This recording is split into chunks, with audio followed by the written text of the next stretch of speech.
নমস্কাৰ এই মুহূৰ্তত আহি পৰিছে ৰাজ্যখনৰ বাবে সন্ধিয়াৰ কেইবাটাও বিগ ব্ৰেকিং নিউজ আজি 20 মাৰ্চ অসমৰ লগতে ভাৰতৰ বিভিন্ন প্ৰান্তৰ পৰা সন্ধিয়াৰ কেইবাটাও খবৰ আহি পৰিছে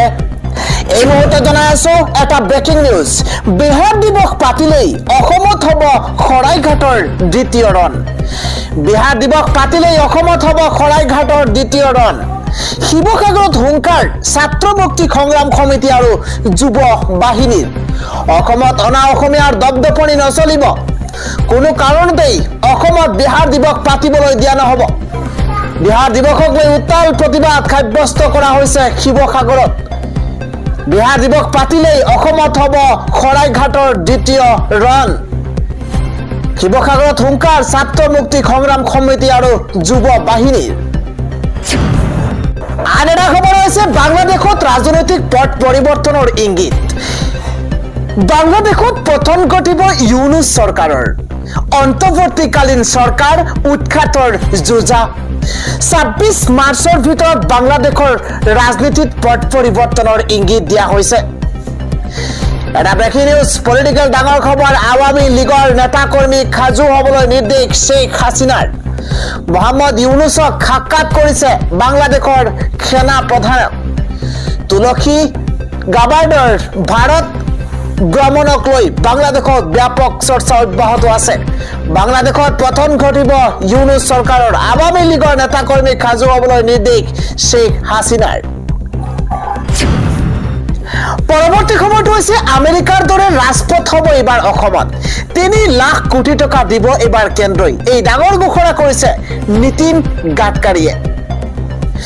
আমেৰিকাৰ ৰাজপথৰ দৰে অসমত নিৰ্মাণ হ'ব ৰাষ্ট্ৰীয় ঘাইপথ বিশ্বমানৰ ৰাষ্ট্ৰীয় ঘাইপথ নিৰ্মাণৰ বাবে অসমে কেন্দ্ৰীয় চৰকাৰৰ পৰা লাভ কৰিব 3 লাখ কোটি টকা ৰাজ্যসভাত কেন্দ্ৰীয় পথ পৰিবহণ আৰু ঘাইপথ মন্ত্ৰী নীতিন গাডকাৰীয়ে এই ডাঙৰ ঘোষণা কৰিছে সংসদৰ প্ৰশ্ন ঘণ্টাত গাডকাৰীয়ে তেওঁৰ মন্ত্ৰালয়ৰ পথ প্ৰকল্পৰ বাবে ধনৰ অভাৱ নাই বুলি আশ্বাস দিয়াৰ লগতে অসমৰ ঘাইপথৰ আন্তঃগাঁথনি সম্পূৰ্ণ পৰিৱৰ্তন হ'ব বুলি জানিবলৈ দিছে কেন্দ্ৰীয় মন্ত্ৰীগৰাকীয়ে জনোৱা মতে গুৱাহাটীৰ ৰিং ৰোড নিৰ্মাণৰ বাবে 5,800 কোটি টকা ব্যয় কৰা হ'ব 2027 চনৰ ভিতৰতে এই পথ নিৰ্মাণৰ কাম শেষ কৰা হ'ব ডিব্ৰুগড় ব্ৰহ্মপুত্ৰ নদীৰ সুৰংগৰ বাবে আনুমানিক ব্যয় হ'ব 12,000 কোটি টকা কাজিৰঙা ৰাষ্ট্ৰীয় উদ্যানৰ ওপৰত উৰণ সেতু নিৰ্মাণৰ বাবে বাধাহীন পুঁজি যোগান ধৰা হ'ব বুলি মন্তব্য কৰিছে পথ পৰিবহণ মন্ত্ৰী নীতিন গাডকাৰীয়ে আন এটা ডাঙৰ খবৰ হৈছে সুনীতা উইলিয়ামছক ভাৰত ৰত্ন প্ৰদানৰ দাবী জনাইছে মমতা বেনাৰ্জীয়ে সুদীৰ্ঘ 9 মাহ মহাকাশত কটোৱাৰ পাছতে উৎকণ্ঠাৰ অৱসান ঘটাই কালি পৃথিৱীত পদাৰ্পণ কৰা মহাকাশচাৰী সুনীতা উইলিয়ামছক ভাৰত ৰত্ন সন্মান প্ৰদান কৰাৰ দাবী জনাইছে পশ্চিমবংগৰ মুখ্যমন্ত্ৰী মমতা বেনাৰ্জীয়ে ভাৰতীয় মূলৰ মহাকাশচাৰী সুনীতা উইলিয়ামছৰ পৃথিৱীলৈ প্ৰত্যাৱৰ্তনৰ পাছতে এই সফলতা কালি বংগৰ মুখ্যমন্ত্ৰী মমতাই সুনীতাক আন্তৰিক শুভেচ্ছা ও অভিনন্দন জনাইছে আজিৰ সন্ধিয়াৰ আন এটা ডাঙৰ খবৰ হৈছে নিয়ম উলংঘা কৰিছে ইজৰাইলে 326 গৰাকী পেলেষ্টাইনী নিহত হৈছে এই মুহূৰ্তত ৱাৰ ব্ৰেকিং আন্তঃৰাষ্ট্ৰীয় ডাঙৰ খবৰ জনোৱাৰ চেষ্টা কৰিছো শিশু মহিলাকে ধৰি 326 জন পেলেষ্টাইনী নিহত হৈছে বুলি জানিব পৰা গৈছে ডাঙৰ খবৰ বিগ ব্ৰেকিং নিউজ গাজা ষ্ট্ৰীপত ইজৰাইলৰ বিমান আক্ৰমণ যুদ্ধবিৰতিৰ চৰ্ত নাকচ কৰি বিমান আক্ৰমণৰ নিৰ্দেশ দিছিল ইজৰাইলৰ প্ৰধানমন্ত্ৰীয়ে যুদ্ধবিৰতিৰ চৰ্ত নাকচ কৰি বিমান আক্ৰমণৰ নিৰ্দেশ ইজৰাইলৰ প্ৰধানমন্ত্ৰীয়ে আৰু ইজৰাইলৰ এই আক্ৰমণক হোৱাইট হাউছে সমৰ্থন কৰা বুলি দাবী ইজৰাইলী সেনাৰ ভয়ংকৰ স্থল অভিযানৰ বাবে সাজু হৈছে ইজৰাইল বাৰম্বাৰ যুদ্ধ বিৰতিৰ নিয়ম উলংঘা ইজৰাইলৰ এটা ডাঙৰ খবৰ শিশু মহিলাকে ধৰি 326 জন পেলেষ্টাইনী নিহত হৈছে পৰৱৰ্তী খবৰটো হৈছে শামছুল হুদাৰ কাণ্ডক লৈ ৰাজ্যজুৰি তীব্ৰ প্ৰতিক্ৰিয়া মহৰিক প্ৰহাৰ কৰি গ্ৰেপ্তাৰ হ'ব পাৰে ইউডিএফৰ বিধায়ক গৰাকী আধাৰশিলা স্থাপন কৰিবলৈ গৈ কলপুলিৰে প্ৰহাৰ কৰিছিল মহৰিক আৰু মহৰি শহীদুৰ ৰহমানক সামাজিকভাৱে অপদস্থ কৰিছিল শামছুল হুদাই সামাজিক মাধ্যমত ভাইৰেল হৈ পৰিছিল সমগ্ৰ দৃশ্য আৰু সামাজিক মাধ্যমত ভাইৰেল হোৱাৰ পিছত এইবাৰ ক্ষমতাৰ বলত বলিয়ান হৈ গাৰ বল দেখুৱাৰ অভিযোগ উত্থাপন হৈছে ইতিমধ্যে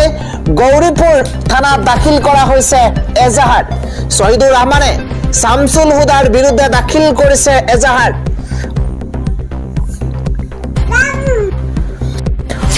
খবৰটো হৈছে পাৰে যদি নীতিশ নাইডুৰ লগত লগ হৈ ভাঙক ঔৰংগজেবৰ কবৰ বিজেপি চৰকাৰে ঔৰংগজেবৰ কবৰ আঁতৰাব বিচাৰিছে চৰকাৰৰ সতীৰ্থ দুই মুখ্যমন্ত্ৰীকো কবৰ আঁতৰোৱাৰ বাবে আক্ৰমণ কৰিব লাগে নাগপুৰৰ ঘটনাক লৈ বিজেপি কটাক্ষ কৰিছে এবাৰ শিৱসেনাৰ উদ্ধৱ ঠাকৰে আৰএছএছৰ মুখ্য কাৰ্যালয় থকাৰ পাছত তাত কিয় এনে ঘটনা হয় নাগপুৰৰ হিংসা ৰোধ কৰিব নোৱাৰাটো ডাবল ইঞ্জিন চৰকাৰৰ বিফলতা শীঘ্ৰেই মহাৰাষ্ট্ৰৰ বিজেপি চৰকাৰে পদত্যাগ কৰিব লাগে নাগপুৰৰ বিতৰ্কক লৈ বিজেপিৰ দুই মিত্ৰ দলকো কটাক্ষ ঠাকৰে পাৰে যদি নীতিশ নাইডুৰ লগত লগ হৈ ভাঙক ঔৰংগজেবৰ কবৰ আন এটা ডাঙৰ খবৰ হৈছে এক হৃদয় বিদাৰক খবৰ অৱশেষত মৃত্যুৰে যুঁজি এইখন পৃথিৱীৰ পৰা চিৰ বিদায় লৈছে আৰিনা বৰুৱে চিৰদিনলৈ চকু মুদিছে এইগৰাকী আৰিনা বৰুৱে মৃত্যুৰে যুঁজি হস্পিটালৰ বিচনাত চিৰদিনলৈ চকু মুদিছে আৰিনা বৰুৱে যোৰহাটৰ মিছন হস্পিটালত কৰিৰ মৃত্যু খাব দিছে এইগৰাকী আৰিনা বৰুৱে 12 মাৰ্চত যোৰহাটত সংঘটিত ৰাজ্য জোকাৰি যোৱা ভয়ংকৰ পথ দুৰ্ঘটনাত গুৰুতৰভাৱে আহত হৈছিল আৰিনা বড়ো আজানগাঁৱৰ ৰাষ্ট্ৰীয় ঘাইপথত সংঘটিত হৈছিল এই ভয়ংকৰ দুৰ্ঘটনা অতি দ্ৰুতগতিত গাড়ী চলাই আহি নিয়ন্ত্ৰণ হেৰুৱাইছিল দুৰ্ঘটনাত পতিত হৈছিল কাজিৰঙা বিশ্ববিদ্যালয়ৰ এইগৰাকী ছাত্ৰী গাড়ীখন 150 কিলোমিটাৰৰ প্ৰতি ঘণ্টাত বেগত চলাই আহিছিল মৃত্যুৰে যুঁজি অৱশেষত হস্পিটালৰ বিচনাত চিৰদিনলৈ চকু মুদিছে আৰিনা বৰুৱে আন এটা ডাঙৰ খবৰ হৈছে মুছলমানৰ বাবে মোদীৰ সংগ ত্যাগ কৰিবলৈ খাজু কিংমেকাৰ নীতিশ নাইডুৱে এই মুহূৰ্তত বিগ পলিটিকেল ব্ৰেকিং নিউজ মুছলমানৰ বাবে মোদীৰ সংগ ত্যাগ কৰিবলৈ খাজু হৈ পৰিছে কিংমেকাৰ নীতিশ নাইডু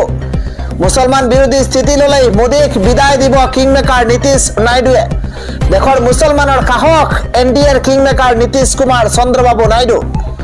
দুই নেতাক বিজেপিৰ বিৰুদ্ধে যাবলৈ হেঁচা লাখ লাখ মুছলমানৰ কেতিয়াও অন্যায় নকৰে নীতিশ নাইডুৱে চন্দ্ৰবাবু নাইডুক নীতিশ কুমাৰ থকালৈ মুছলমানক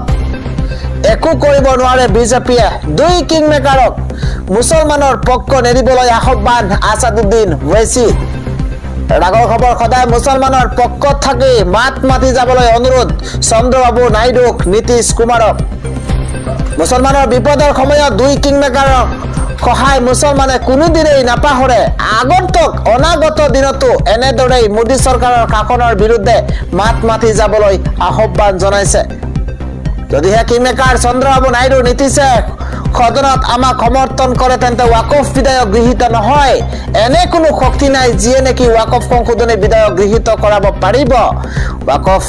সংশোধনী বিধায়ক অসাংবিধানিক বুলি মন্তব্য কৰা হৈছে আজিৰ খণ্ডিয়াৰ পৰৱৰ্তী ডাঙৰ খবৰ হৈছে লাখপতি বাইদেউ চৰকাৰী ঘৰৰ পৰা আৰম্ভ কৰি কেইবাটাও আঁচনিক লৈ কেইবাটাও গুৰুত্বপূৰ্ণ বিষয়ক লৈ মুখ্যমন্ত্ৰী হিমন্ত বিশ্ব শৰ্মাই 10টাকৈ বৃহৎ ঘোষণা কৰিছে মুখ্যমন্ত্ৰীৰ তৰফৰ পৰা আজি কি ডাঙৰ মন্তব্য কৰা হৈছে আমি প্ৰতিটো তথ্য জনোৱাৰ চেষ্টা কৰিছো এটা বিশেষ খবৰ লাখপতি বাইদেউ চৰকাৰী ঘৰৰ পৰা আৰম্ভ কৰি পঞ্চায়ত নিৰ্বাচনলৈকে মুখ্যমন্ত্ৰী হিমন্ত বিশ্ব শৰ্মাই 10টাকৈ বৃহৎ ঘোষণা কৰিছে চৰকাৰী ঘৰৰ নামত এটকাও লব নোৱাৰিব দালালে প্ৰথমটো ঘোষণা ৰাজ্যৰ মুখ্যমন্ত্ৰী হিমন্ত বিশ্ব শৰ্মাৰ চৰকাৰী ঘৰৰ নামত এটকাও লব নোৱাৰিব দালালে পিএমএৱাই নামত চৰকাৰী ঘৰ ললে চৰকাৰক দিব পাৰিব আপুনি অভিযোগ দালালৰ বিৰুদ্ধে অভিযোগ দিবলৈ আনুষ্ঠানিকভাৱে হোৱাটছএপ নম্বৰ মুকলি ঘোষণা মুখ্যমন্ত্ৰী হিমন্ত বিশ্ব শৰ্মাৰ লাখ লাখ লোকক চৰকাৰী ঘৰৰ অনুমোদন পত্ৰ প্ৰদান কৰি ঘোষণা মুখ্যমন্ত্ৰী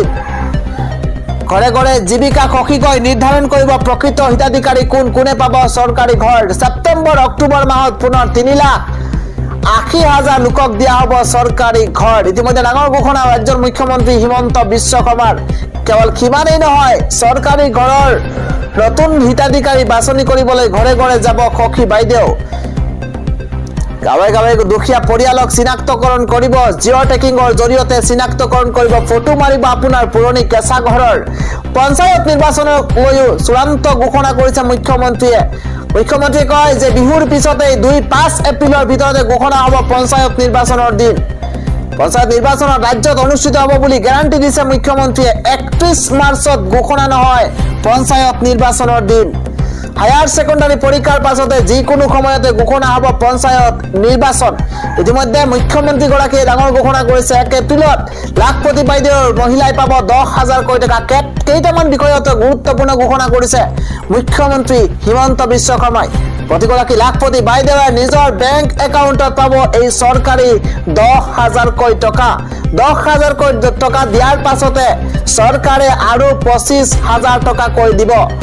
চৰকাৰী ঘৰৰ পৰা পঞ্চায়ত নিৰ্বাচনৰ পৰা আৰম্ভ কৰি লাখপতি বাইদেউলৈকে এই 10টাকৈ বৃহৎ ঘোষণা কৰিছে মুখ্যমন্ত্ৰী হিমন্ত বিশ্ব শৰ্মাই